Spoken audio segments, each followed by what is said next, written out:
Hello my friends. तो कैसे हैं आप लोग? उम्मीद करते हैं कि अच्छे ही होंगे। तो जैसा कि आप जानते हैं कि हम परसेंटेज की सीरीज़ को कर रहे हैं, जिसमें हमने परसेंटेज का फर्स्ट पार्ट कवर किया है। उसके पहले हमने एवरेज चैप्टर के चारों पार्ट को कवर किया हुआ है। अगर आपने वो वीडियोस नहीं देखे हैं तो आप हमारे यूट्यूब में यूनाइटेड एजुकेशन हब में जाके वो वीडियो देख सकते हैं और मैथ को आसान तरीके से सीख सकते हैं। तो ये परसेंटेज का सेकेंड पार्ट है, जिसमें कुछ मॉडरेट लेवल के क्वेश्चंस रखे गए हैं। पार्ट वन में हमने बेसिक क्वेश्चंस को सॉल्व किया था। हम लैंग्वेज बेस्ड मैथ समझने के कार्य कर रहे हैं, जो कि बहुत ही आसान है, जिसमें किसी भी फार्मूले की आवश्यकता नहीं है, कुछ नहीं चाहिए। हमें सिर्फ लैंग्वेज पढ़ के चीज़ों को आसान बनाना है, ताकि हम कभी भी किसी भी क्वेश्चन में ना फंसें। तो चलिए शुरू करते हैं परसेंटेज का सेकंड पार्ट। आशा करते हैं कि आपको वीडियो अच्छा लग रहा होगा, आप वीडियो को एंजॉय कर रहे होंगे, वीडियो से सीख रहे होंगे, अपने दोस्तों के साथ शेयर कर रहे होंगे और भी बहुत चीज़ें हैं। तो चलो शुरू करते हैं आज का सेकंड पार्ट।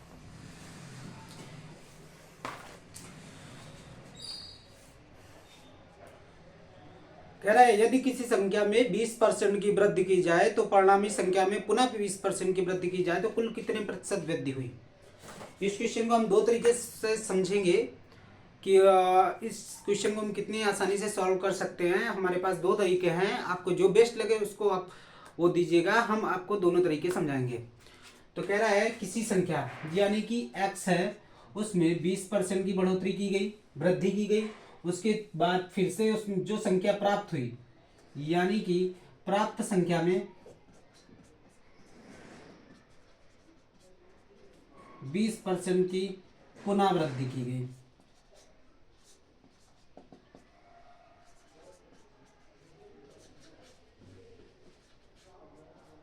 परिणामी संख्या क्या होगी।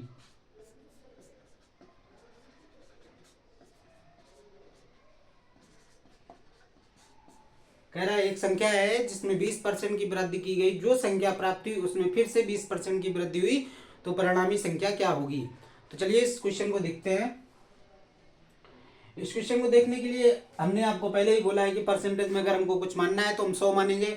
हमने संख्या 100 मान ली।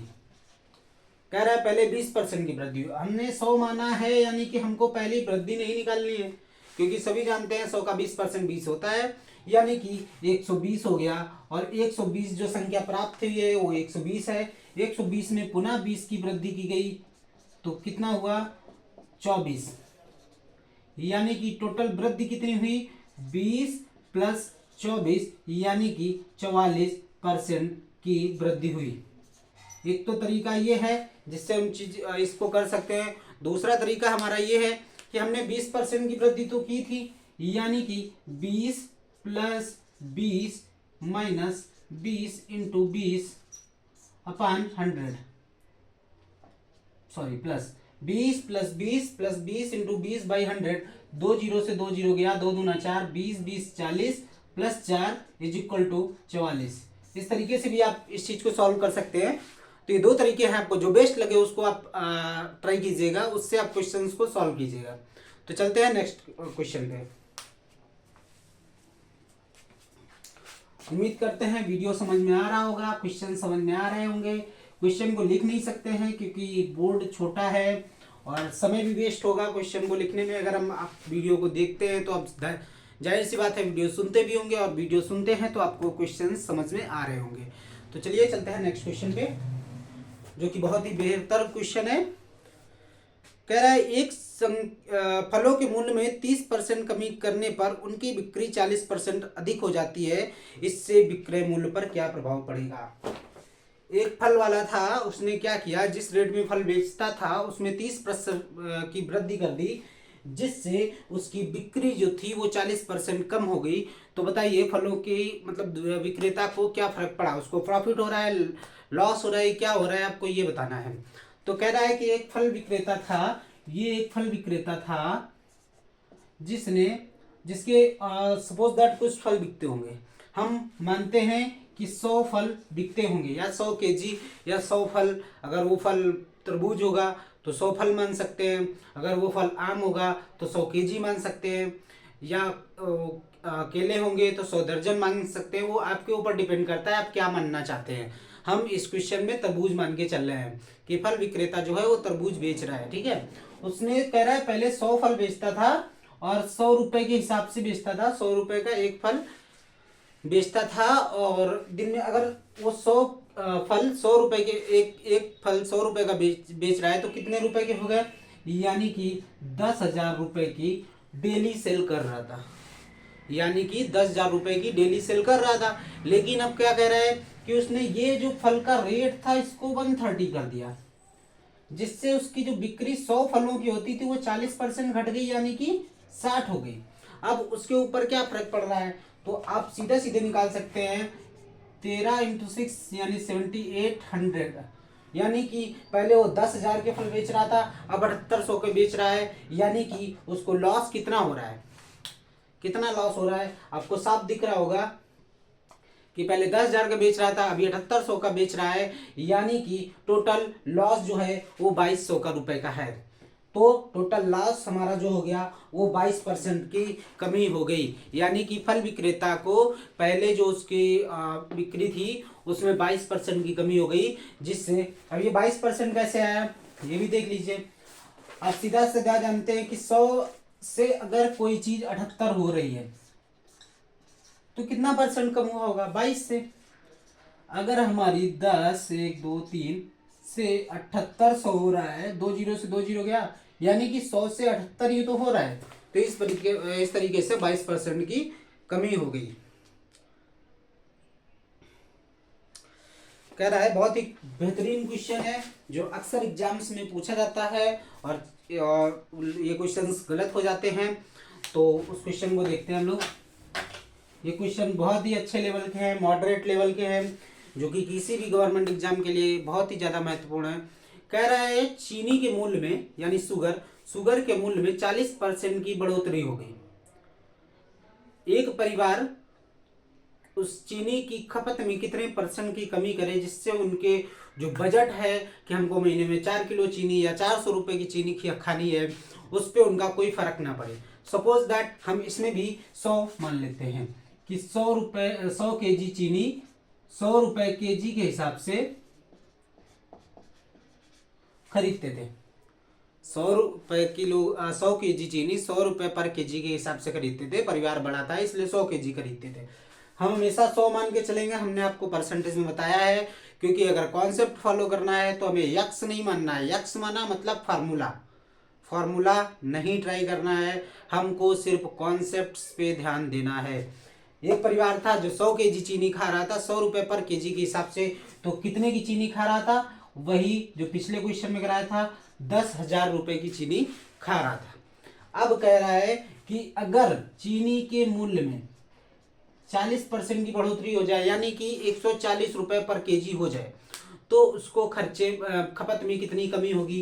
पहले 100 खा रहा था, अब उसको कम करना पड़ेगा, क्योंकि उसका बजट तो उतना ही है, बजट नहीं बढ़ा सकता है, इसलिए हमको इस चीज को कम करना पड़ेगा। यानी कि अगर हम इसमें जो 10,000 है इसमें 140 का भाग दे दें तो हमारा क्या निकल आएगा कि, अब इसको पहले भाग देते हैं, 50 7 7 सत्ते 49 7 सत्ते 49, एक 10 बचा, 7 एकम 7, 7.10 फिर 7.11 पर यानी आ गया।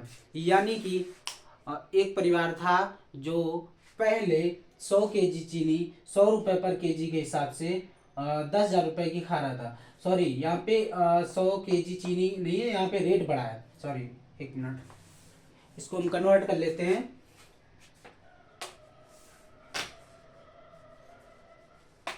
इसको हम कर लेते हैं रुपीस, इसको हम कर लेते हैं केजी, यानी कि 100 रुपए पर केजी के हिसाब से खा रहा था। लेकिन अच्छा ये बताइए कि पहले वो 10,000 रुपए की चीनी खा रहा था, पहले वो 10,000 रुपए की चीनी खा रहा था, वो आज भी चाहता है कि वो 10,000 रुपए की ही चीनी खाए। परिवार बड़ा है इसलिए 10,000 की चीनी खा रहा है, आप इस बात को सीरियस मत लीजिएगा, क्योंकि हमने एजम्पशन किया है। तो अब बताओ कि अगर 10,000 रुपए में हमको कितनी चीनी मिल जाएगी, तो हमने एक जीरो से एक जीरो काटा 14 से इसको कर ले रहे हैं 14, 2 7 14, 2 5 10, यानी 517। 7 से काटा, 7 7 49, 1 बचा, 10 हुआ, 7 एकम 7, 71.11 kg मान लेते हैं। राउंड फिगर हम 71.12 kg मान लेते हैं। पहले खा रहा था 100 kg, अब खा रहा है 71.1 kg, यानी कि कितना उसने खपत कम की होगी। पहले 100 से अगर 71 जाना है, 71 9 80 20 29, यानी कि 28, अगर 71% होता हमारा, उसमें आ रहा 28.82% की खपत उसको कम करनी होगी। आशा करता हूँ क्वेश्चन समझ में आया होगा। चलिए चलते हैं नेक्स्ट क्वेश्चन पे। क्वेश्चन बहुत ही सिंपल था, बहुत ही आसान था, आप कॉन्सेप्ट बेस्ड चीजें सीख सकते हैं। नेक्स्ट क्वेश्चन पे आते हैं।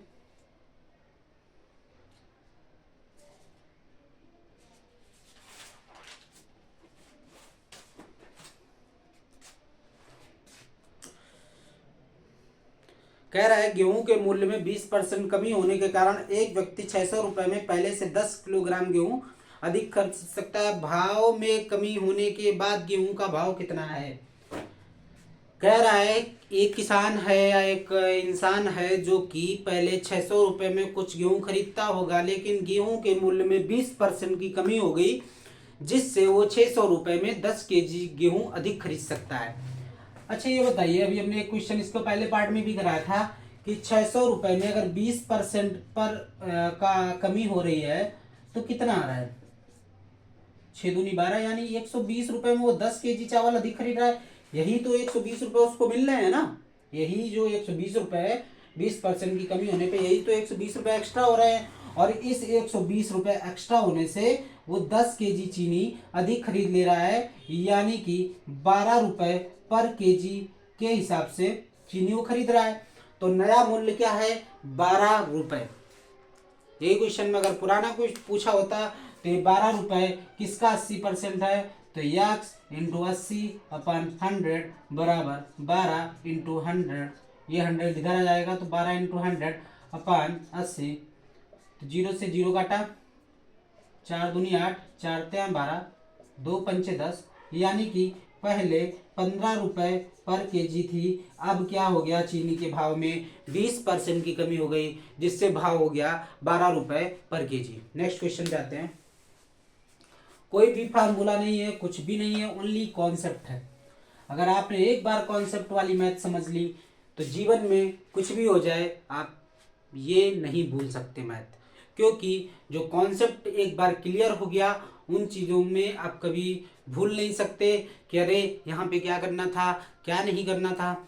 तो इसीलिए हमें कॉन्सेप्ट बेस पढ़ना जरूरी है, क्योंकि कंपटीशन का ज़माना है। हमको ट्रिक्स पे अगर जाएंगे, एग्जाम में अगर ट्रिक माइंड से स्लिप हो गई या ट्रिक में कुछ गलत हो गया, प्लस का माइनस हो गया, माइनस का प्लस हो गया, तो चीज़ें डिफिकल्ट हो जाएंगी और आप क्वेश्चन को गलत करके आएंगे। तो हमें ट्रिक पे नहीं भरोसा करना है, क्योंकि ट्रिक हमेशा एक पर्टिकुलर लैंग्वेज के लिए चलती है। एग्जामिनर वो नहीं पूछेगा, एग्जामिनर आपको घुमाएगा, और घुमाओ कितना घुमाओगे, कॉन्सेप्ट में हम नहीं फंसने वाले हैं। अगर हमने कॉन्सेप्ट बेस्ड मैथ पढ़ी है तो हम नहीं फंसने वाले हैं, कितना भी आप घुमा लो, कितना भी आप कुछ कर लो। तो हम नेक्स्ट क्वेश्चन पे आते हैं। ये क्वेश्चन थोड़ा लेंदी है तो समझते हैं। एक छात्रावास में 600 लड़के हैं। कह रहा है एक हॉस्टल है, उसमें 600 लड़के रहते हैं। एक छात्रावास में 600 लड़के हैं। इनमें से प्रत्येक लड़का हॉकी अथवा फुटबॉल अथवा दोनों खेलता है। प्रत्येक लड़का यानी कि 600 लड़के हैं, यानी कि 600 लड़के हैं, ये हॉकी और फुटबॉल दोनों खेलते हैं। यानी जो 600 एग्जिस्ट करेंगे वो यहीं पे एग्जिस्ट करेंगे, या तो एक खेलते हैं या दोनों खेलते हैं। यदि 75% लड़के हॉकी तथा 45% लड़के फुटबॉल खेलते हों तो कितने विद्यार्थी दोनों खेल खेलते हैं। बहुत ही बढ़िया क्वेश्चन है, इसमें रीजनिंग का भी यूज हो सकता है, कह रहा है 75% लड़के हॉकी तथा 45% लड़के फुटबॉल खेलते हों तो कितने परसेंट लड़के हैं जो दोनों चीजें खेलते हैं? ये बताइए 75 और 45 कितना होता है? 5 5 10, 7 4 11, 1 12। यानी कि कोई भी चीज ये 100% है, लेकिन हमारा क्या आ रहा है? 120% आ रहा है। यानी 20% ऐसे छात्र हैं जो कि दोनों खेल खेलते हैं, तभी तो ये 20% एक्स्ट्रा आया है, क्योंकि ये 75% था, ये 45% था। यानी कि 20% छात्र हैं जो दोनों खेल खेलते हैं, तो 600 इंटू 20/100, 10 12, 6 दूनी 12, यानी कि 120 जो लड़के हैं वो दोनों खेल खेलते हैं। क्वेश्चन बहुत, लैंग्वेज बहुत टफ थी, लेकिन क्वेश्चन लगाने का तरीका बहुत ही कॉन्सेप्चुअल था, इसलिए हमको क्वेश्चन में कोई तकलीफ नहीं हुई, हमको कुछ कैलकुलेशन नहीं करनी पड़ी। हमने देखा कि 75 45 120 होता है और टोटल 100% होता है, यानी 20% लड़के एक्स्ट्रा आ रहे हैं, और ये 20% लड़के वही हैं जो दोनों खेल खेलते हैं। नेक्स्ट क्वेश्चन पे आते हैं। उम्मीद करते हैं आपको क्वेश्चन समझ में आ रहे होंगे।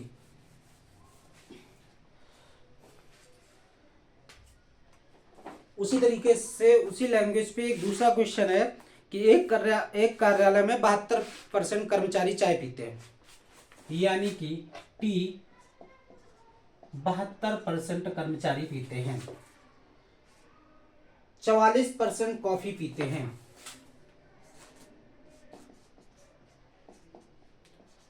44% कर्मचारी कॉफी पीते हैं। यदि प्रत्येक कर्मचारी चाय अथवा कॉफी अवश्य पीता हो तथा 40 कर्मचारी चाय तथा कॉफी दोनों पीते हैं, तो इस कार्यालय में कुल कितने कर्मचारी हैं? क्वेश्चन की लैंग्वेज टफ है, लेकिन क्वेश्चंस बहुत ही आसान है, क्योंकि हम कॉन्सेप्ट पे फोकस कर रहे हैं, और कॉन्सेप्चुअल चीज़ें कभी भी टफ नहीं होती हैं। अपने माइंड में आपको ये बिठाना है। आपका जो सबकॉन्शियस माइंड है, उसको कभी नहीं कहना है कि math is the tough subject, because math is the very easy subject you can learn and you never forget that. Okay, तो कह रहा है कि 72 तो टी पी रहे हैं, 44 कॉफी पी रहे हैं, और कितने ऐसे लोग थे? 40 कर्मचारी दोनों पीते हैं। 40 कर्मचारी जो हैं वो दोनों पीते हैं। एक बात बताएंगे हमें कि 72 और 44 कितना होता है? 4 2 6, 7 4 11, 116। लेकिन हमने क्या बताया था अभी पहले क्वेश्चन में कि कोई भी चीज 100% होती है, कभी भी 100 से ऊपर नहीं होता है। यानी कि 101 नहीं होगा, 102 नहीं होगा, 103 नहीं होगा, कोई भी चीज होगी तो 100% होगी। ये 16% एक्स्ट्रा क्यों है?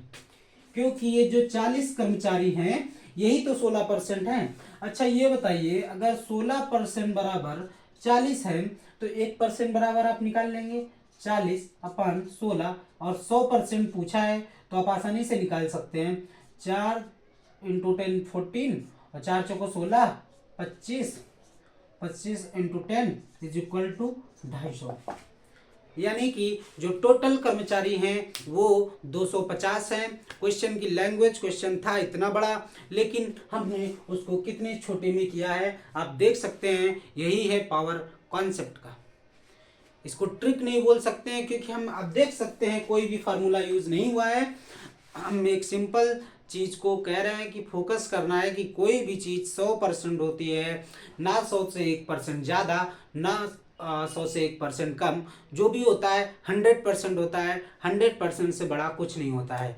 कभी कभी लोग बोल देते हैं कि मैं आपको 110% सिक्योर करता हूँ इस चीज के लिए कि मैं ऐसा ऐसा कर दूंगा, तो उस व्यक्ति की बात झूठ ही हो जाएगी, क्योंकि उसने पहले ही झूठ बोल दिया है, या उसको परसेंटेज का ज्ञान नहीं है। क्योंकि कोई भी चीज 100% होती है, 110% कभी नहीं होती है। नेक्स्ट क्वेश्चन पे आते हैं। मैथ को एंजॉय करना है, मैथ को हमको टफ नहीं समझना है।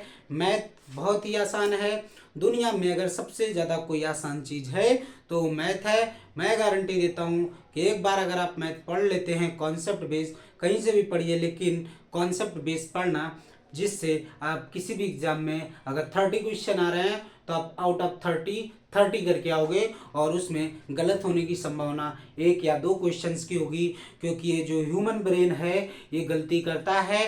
ह्यूमन ब्रेन आपसे 2 चौके 10 करवा सकता है और ये चीज़ें रिपीटेबल होती हैं। आप एग्जाम में कितना भी फोकस कर लें, आप 2 × 4 यानी कि 2 × 4 हमेशा 10 ही करोगे अगर आपका ब्रेन ये चाह रहा है तो। इसलिए 1-2 क्वेश्चंस तो गलत होने की संभावना होती है। हम लोग प्रेशर में या हम लोग हड़बड़ी में चीज़ें कर जाते हैं। तो चलिए नेक्स्ट क्वेश्चन पे चलते हैं।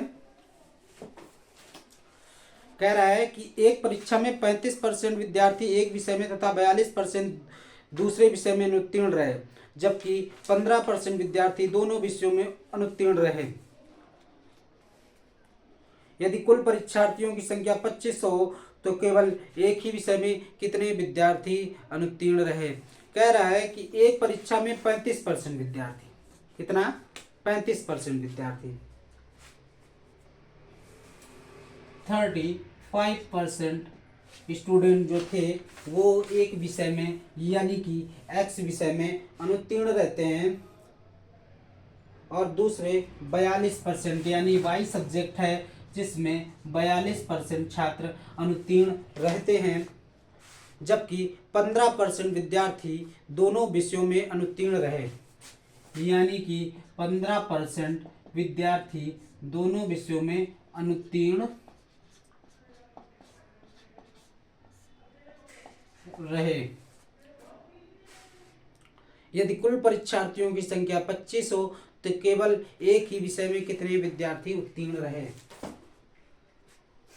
देखो क्वेश्चन को समझना है, ये भी कॉन्सेप्ट बेस ही है, लैंग्वेज पे ही फोकस करना है।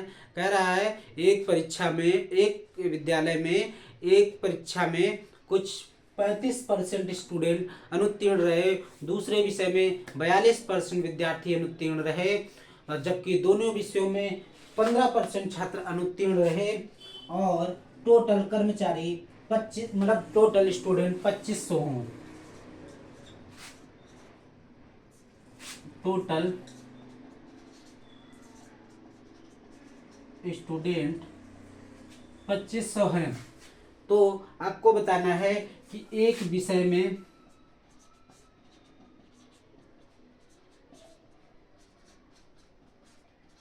उत्तीर्ण विद्यार्थियों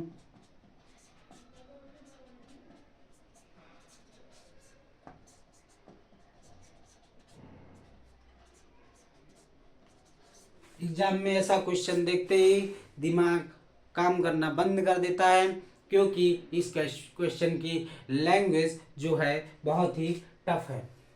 हमें क्वेश्चन की भाषा को समझना है।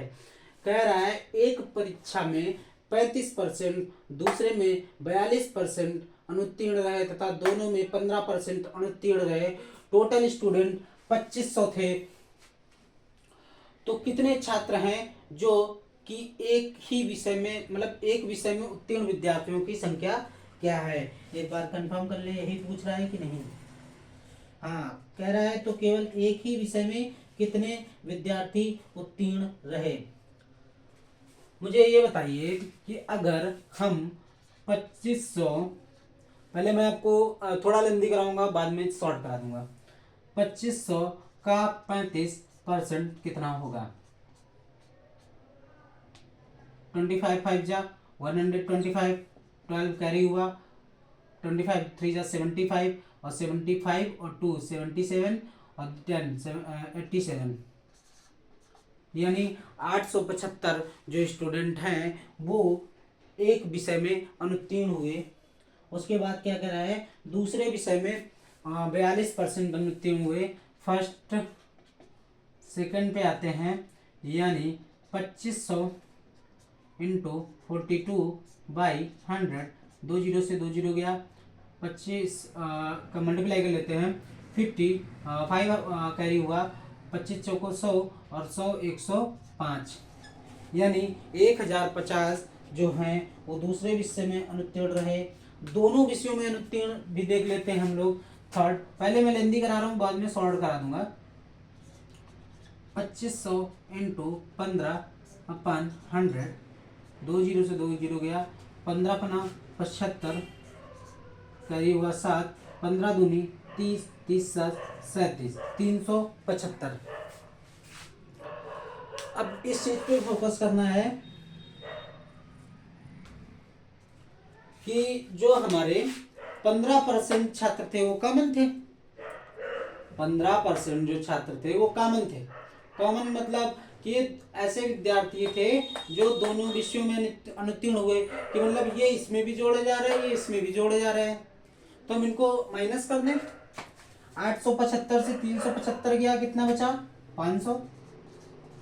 1050 से 375 गया, कितना बचा? 1050, 375, 10 में 5 गया 5, 14 में 7 गया 7, और 9 में 3 गया 6, यानी कि 675। 675 हमारे ये स्टूडेंट हो गए, 500 हमारे ये स्टूडेंट हो गए, और 375 हमारे दोनों। ये क्यों सब्ट्रैक्ट हुआ, आप इसको समझ पा रहे हैं?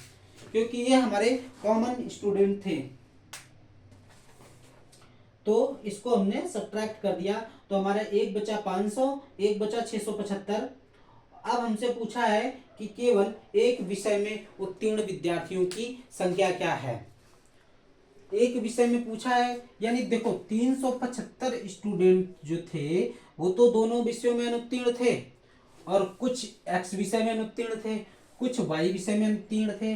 लेकिन ये देखो अनुत्तीर्ण हुए विद्यार्थियों की संख्या कितनी है? 500 और 675। जो सिंगल सिंगल विषय में उत्तीर्ण हुए उनकी संख्या क्या थी? यानी कि 500 और 675, यानी कि 1175। अब ये बताओ, जब इतने छात्र फेल हैं तो केवल एक विषय में अनुत्तीर्ण छात्रों की संख्या आप निकाल सकते हैं कि नहीं निकाल सकते हैं? क्योंकि टोटल 2500 थे, जिसमें से 1175 चले गए, यानी कि केवल एक विषय में अनुत्तीर्ण जो संख्या बची वो कहीं ना कहीं 1175 बची। ओके, तो ये हमारा क्वेश्चन का आंसर था। 1175 इज द करेक्ट आंसर। अब इसको हम शॉर्ट तरीके से भी देखते हैं कि 1175 आया कैसे।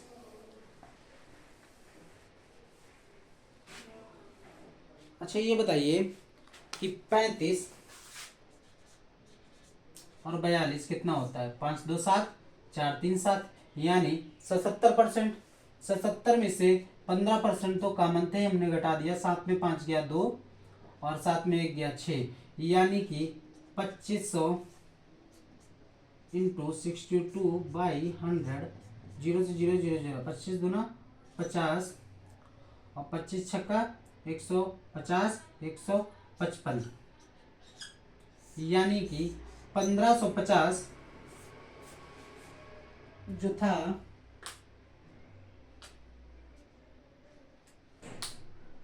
1550, यानी कि जो कि हमने इसमें से क्या किया, हमने वो घटा दिए, यानी कि एक विषय में अनुत्तीर्ण जो हुए संख्या हमारी क्या आई थी इसके पहले? 1175। एक मिनट, 77 जिसमें 15 को घटाया 62, 62% बचा, और टोटल होता कितना है? 100%। तो हमारा कितना गया? 38%। अच्छा, ये बताइए कि अगर कोई छात्र 35% एक विषय में अनुत्तीर्ण हुए, 42% दूसरे विषय में अनुत्तीर्ण हुए, दोनों विषयों में 15% अनुत्तीर्ण हुए, तो दोनों विषयों में मतलब ये 15% अनुत्तीर्ण हुए, दोनों विषयों में क्या पास कितने होंगे? 85% ही। तो मतलब अगर दोनों विषयों में 15 प्राप्त हुए, मतलब पास हुए होंगे, तो इसमें फेल हुए 15%, उसमें फेल हुए 85%। तो इस तरीके से आप लगा सकते हैं। जो हमने इसके पहले 2 भी क्वेश्चन कराए थे वो भी सेम ट्रिक्स, सेम मतलब कॉन्सेप्ट फॉलो करना है, इसमें भी सेम कॉन्सेप्ट फॉलो करना है, चीज़ें आसान हो जाएंगी। अगर कोई भी क्वेश्चन नहीं समझ में आता है तो आप कमेंट बॉक्स में पिन कर सकते हैं, कमेंट बॉक्स में अपना सुझाव दे सकते हैं हम। नेक्स्ट क्वेश्चन पे आते हैं।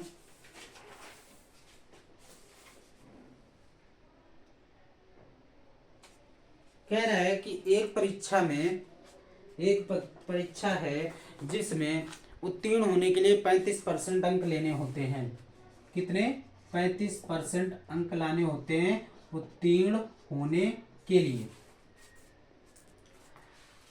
एक अभ्यर्थी को 40 अंक मिले तथा वह 30 अंकों से अनुत्तीर्ण हो गया। 40 अंक मिले और वह 30 अंकों से अनुत्तीर्ण हो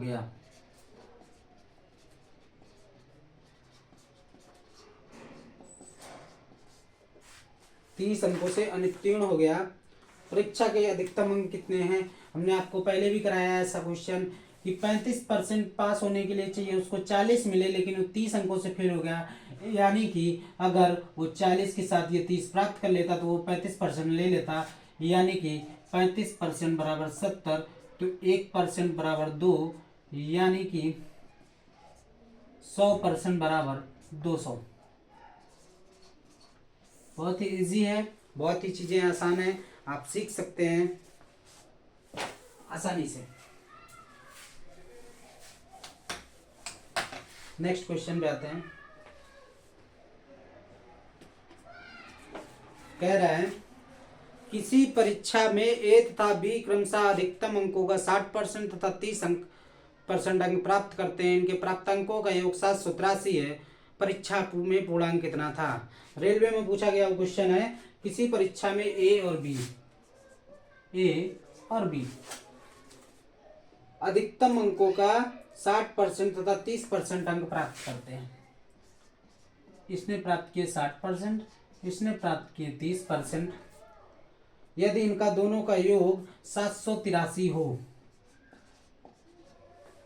783 है, तो परीक्षा में पूर्णांक कितने हैं? ये आपसे पूछा हुआ है। यानी कि ये जो 60, 30, 90% है, यही तो इसने प्राप्त किए दोनों ने। 60% ये ले आया, 30% ये ले आया, 90% ही तो 783 है। यह इंटू 90/100 इज इक्वल टू 783। ये 100 इधर आ जाएगा और ये 90 नीचे चला जाएगा।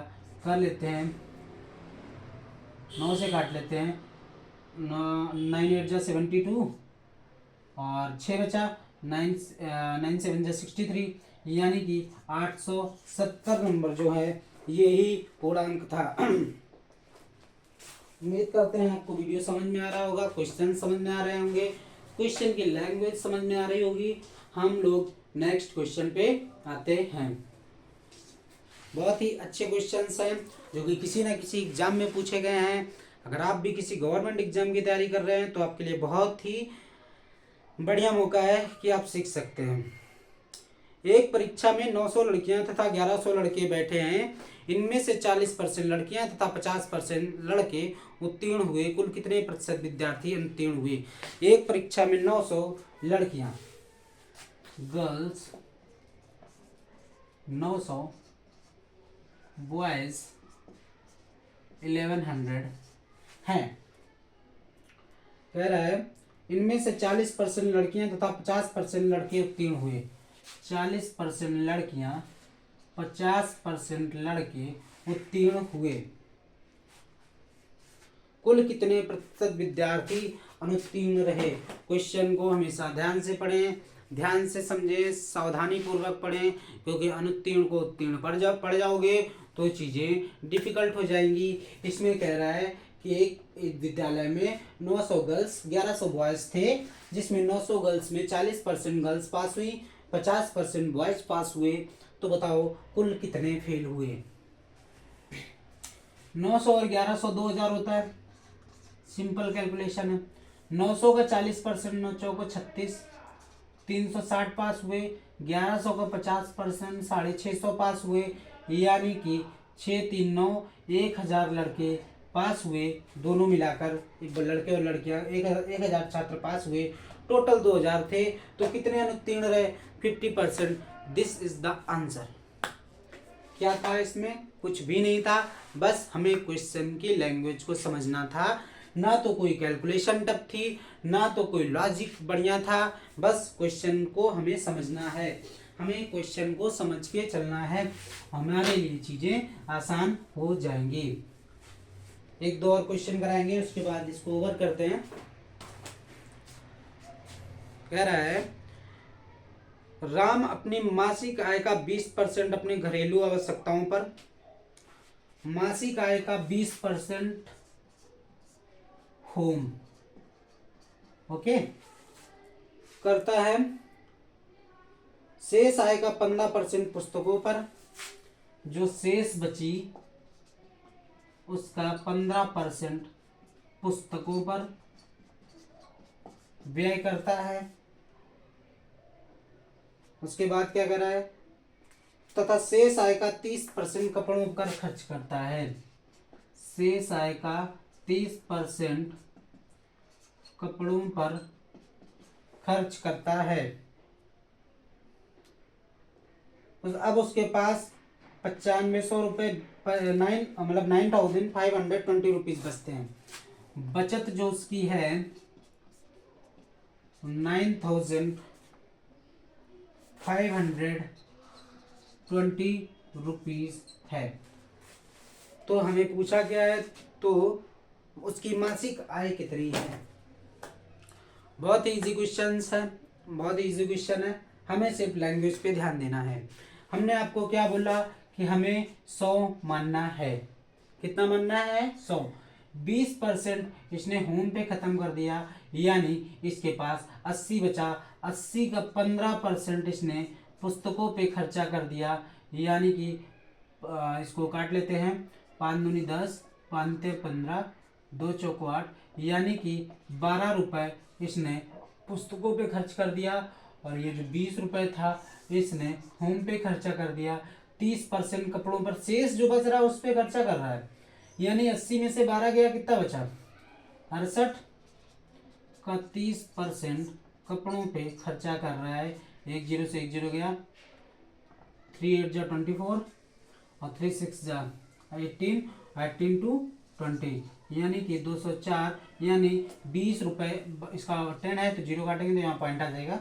20.4, 68 में से 20 गया, कितना बचा? 48 रुपये बचा। 48 में से 0.4 गया, यानी 47.6 रुपीज बच रहे हैं। ये जो 47.6 रुपये है, कहीं ना कहीं 9520 के बराबर हैं। तो हम एक की वैल्यू निकाल लेंगे। 47.6 इज इक्वल टू 9520। ये हटाया, 0 बढ़ाया, 476 को नीचे लाए, मल्टीप्लाई कराएंगे 100 का। क्वेश्चन को इसको काट लेते हैं। 2 दूनी 4, 2 तिया 6, 2 8 16, 2 8 16 और 2 चौको 8, 2 7 14, 1 बचा, 2 6 12, डबल 0। इससे फिर के 8 2 1 2, 2 1 2 और 2 2 9 जा 18। इसको फिर से काटते हैं। 2 दूना 4, 2 3 6, 2 8 16, 0, 119 दूना 238, यानी कि 200 इंटू 100, यही उसकी वो हो जाएगी, यानी कि 20,000 रुपये वो मासिक कमाता है। क्वेश्चन बहुत लेंदी था, हमने चीज़ों को कॉन्सेप्ट बेस से करा ताकि चीज़ें हमें अच्छे से समझ आ सकें। तो उम्मीद करते हैं कि ये वीडियो आपको पसंद आया होगा, चीज़ें आपको समझ में आई होंगी, आपके माइंड में क्लियर चीज़ें आई होंगी, क्योंकि हमने अच्छे अच्छे क्वेश्चंस को बहुत ही आसानी से और बहुत ही इजी तरीके से कराया है। अगर हमारा आपको वीडियो अच्छा लगता है या आपको मैथ नहीं समझ में आ रही है तो आप हमारे चैनल पे आकर पढ़ सकते हैं, जो कि फ्री ऑफ कास्ट है। इसका कभी भी कोई भी पैसा नहीं लिया जाएगा आपसे, हमेशा आपको फ्री क्लास प्रोवाइडेड की जाएंगी। आप हमें मोटिवेट कर सकते हैं लाइक करके, कमेंट करके, शेयर करके, सब्सक्राइब करके। तो उम्मीद करते हैं आपने अपना बहुमूल्य समय दिया, आपको चीज़ें समझ में आई होंगी। अब हम जो थर्ड पार्ट में लाएंगे, इससे भी टफ क्वेश्चंस आएंगे, जो कि बहुत ही हाई लेवल के होंगे और अच्छे अच्छे एग्जाम्स में, यानी बैंक, एसएससी, सीजीएल वगैरह में पूछे जाते हैं। उनको भी हम चुटकी बजा के सॉल्व करने की कोशिश करेंगे। तो अगर हमारा आपको वीडियो अच्छा लगे तो प्लीज़ चैनल को सब्सक्राइब कर सकते हैं। आपकी मर्जी, आप कीजिए ना कीजिए, लाइक कर सकते हैं। अगर आपको लग रहा हो कि हम आपके लिए मेहनत कर रहे हैं तो आप हमें ये रिवार्ड दे सकते हैं। बहुत बहुत धन्यवाद। उम्मीद करते हैं कि आपको वीडियो अच्छा लगा होगा।